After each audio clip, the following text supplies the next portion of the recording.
আল্লাহ সম্পর্কে আপনার যেমন ইচ্ছা তেমন ধারণা রাখেন। আপনার যদি ভালো ধারণা রাখা ভালো লাগে তো ভালো রাখুন, আর মন্দ ধারণা রাখা যদি আপনাকে পছন্দ লাগে সেটাই করুন। কিন্তু আপনি যেমন আল্লাহ সম্পর্কে ধারণা রাখবেন তেমন আল্লাহ পাক রব্বুল আলামিন করবেন। জীবনের প্রত্যেকটি মুহূর্তে আপনি সকালবেলা বাড়ি থেকে বেরোচ্ছেন, রাস্তাঘাটে আজকে আমাকে ভালো লাগছে না, মনে হয় বাড়ি ফিরতে পারবো না, জানি না, গাড়িটাতে বসেছেন গাড়ি চালাতে অথবা রাস্তাঘাটে চলছেন, এত দুর্ঘটনা হচ্ছে, এত অ্যাক্সিডেন্ট হচ্ছে, মনে হয় আমি অ্যাক্সিডেন্ট হয়ে মরে যাব। এটা আল্লাহ সম্পর্কে সুধারণা না কুধারণা? কুধারণা, এটা কুধারণা।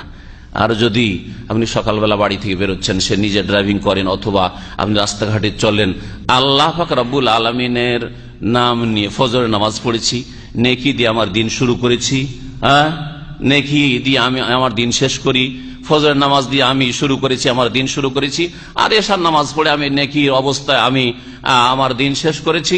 আবার আল্লাহ পাক যদি জাগার তৌফিক দান করেন, মত যদি না আসে তো আবার জাগবো, আল্লাহ পাকের শুকরিয়া আদায় করো ফজর নামাজ উঠে, আল্লাহ তুমি আবার একটা দিন সুযোগ দিয়েছো।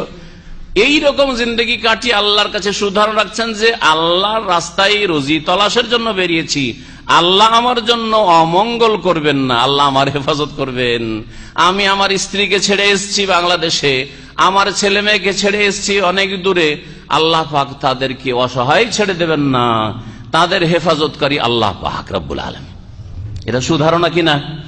কিন্তু যদি আপনি এইরকম ধারণা রাখেন, বিয়ে শাদী করে রেখে এসেছি, আর 1 বছর 2 বছর 3 বছর যেতে পারছি না, জানি না আমার স্ত্রী কি যে করে, উদাহরণস্বরূপ বুঝাবার জন্য বলছি, জানি না আমার ছেলে মেয়েগুলি স্কুলে যাচ্ছে, সহি সালামত ফিরতে পারে কি না পারে, ফিতনার দেশ, মারামারির দেশ, কিডন্যাপ হচ্ছে, কত দুর্ঘটনা ঘটছে, কি যে হয় ছেলে মেয়ের, সবসময় নেগেটিভ কথা চিন্তা করছেন। তাহলে আল্লাহ সম্পর্কে সুধারণা না কুধারণা? কুধারণা, ঠিক না? এখন কি বললেন আল্লাহ পাক রব্বুল আলামিন? আমার বান্দা আমার সম্পর্কে যেমন ধারণা রাখে তেমন আমি করি, ঠিক কিনা? তাহলে আপনি যেমন আপনি যদি এই ধারণা রাখেন যে আমার বিবি ইনশাআল্লাহ, আমি আল্লাহকে ভয় করি, আমার স্ত্রী আল্লাহকে ভয় করবে, সেও পর্দাপুশিদার সাথে থাকবে, আর সেও তার মান ইজ্জতের হেফাজত করবে, আল্লাহ পাক রব্বুল আমার পরিবারকে লাঞ্ছিত করবেন না, তাহলে আল্লাহ তাই করবেন। আমার ছেলে মেয়েকে অসহায় ছেড়ে দেবেন না, আল্লাহ রুজি তলাশ করতে বলেছেন, তাই আমি রুজির তাগিদে এত দূরে এসেছি, কিন্তু আল্লাহ আমার ছেলে মেয়েদের হেফাজত করবেন, আল্লাহ আমার বাপ মায়ের হেফাজত করবেন, ইত্যাদি ইত্যাদি। আপনি আল্লাহ পাক রব্বুল আলামিনের কাছে দোয়া করছেন, আমরা সকলে দোয়া করি, মুসলিম করি কি করি না? কিন্তু অনেকের দোয়া কবুলই হয় না, বুঝতেই পারেন না, এত দোয়া করলাম কোনটাই কেন কবুল হয় না। আপনার এই দোয়াতে সুধারণা আছে না কুধারণা? দেখার বিষয়, দেখতে হবে আপনার লাইফে যে আমি এই দোয়া করে সুধারণা রাখছি না কুধারণা রাখছি। যদি আপনি মনে করেন যে আমি আল্লাহর বান্দা এবং আল্লাহ পাক রব্বুল আলামিনকে আমি অন্তর থেকে চাইছি, আল্লাহ পাকের কাছে চাওয়াতে আমি ত্রুটি করি না এবং ধৈর্যের সাথে চাইছি, আল্লাহ হয়তো পরীক্ষা করছেন 6 মাস 1 বছর 2 বছর 3 বছর পাচ্ছি না, বা যেটা চাইলাম সেটা পেলাম না, কিন্তু যেটা চাইনি এমনিতে যে পেয়েছি, এই সুধারণাটা কেন রাখেন না?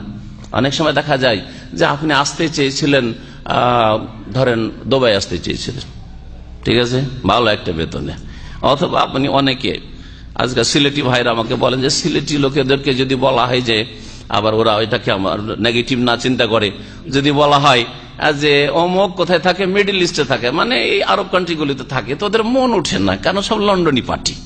কিন্তু যদি বলে ইউরোপে থাকে, ও ইউরোপে থাকে, জান্নাতে থাকে, তাই না? জান্নাতে থাকার স্বাদটা পাবে যখন মাঝে মধ্যে যখন ফাসাদ হচ্ছে, দাঙ্গা হচ্ছে আর মরছে, তখন বুঝতে পারছে যে কেমন জান্নাত, এই দুনিয়া জান্নাতে থাকা স্বাদ। কি বলছিলাম? যেতে চেয়েছে দুবাই অথবা লন্ডন যেতে চেয়েছে, আল্লাহ পাক সৌদি আরব পৌঁছে দেন। মেলা লোকের এরকম হয় কি হয় না?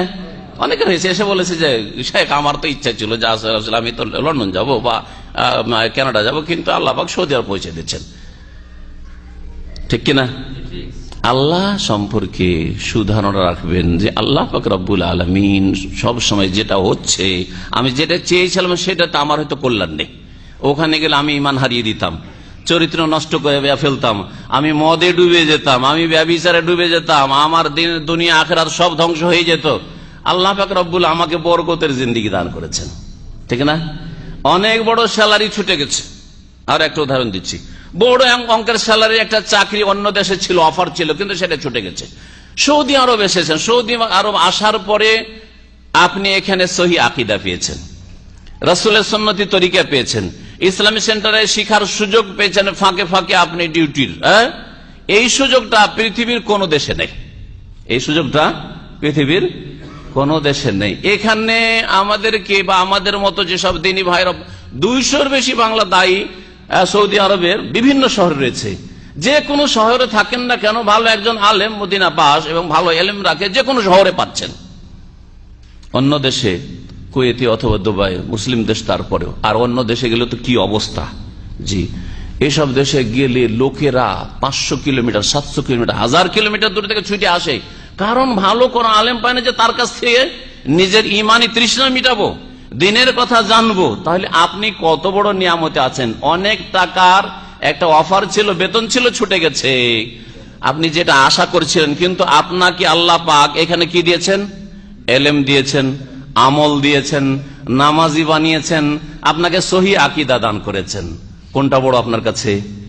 তা আল্লাহ সম্পর্কে সুধারণা রাখবেন যে যেটা আল্লাহ পাক করছেন তাতে আমার জন্য কি রয়েছে?